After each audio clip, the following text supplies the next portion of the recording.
అండి వంటిల్లు మసాలాకి వెల్కమ్. శుభ్రంగా వాష్ చేసుకున్న చేప ముక్కల్ని తీసుకున్నాను, కేజీన్నర చేప ముక్కలు.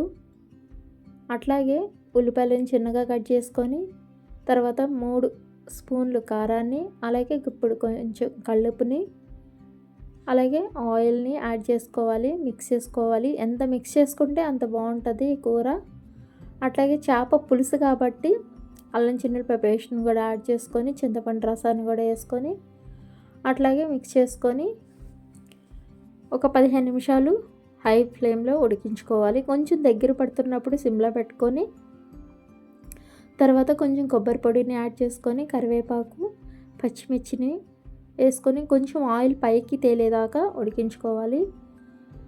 మరీ హైలో కాదు, మరీ సిమ్లో కాదు, అట్లా ఉడికించుకున్న తర్వాత లాస్ట్లో కొత్తిమీర యాడ్ చేసుకోండి, సర్వ్ చేసుకోండి, చాలా బాగుంటుంది.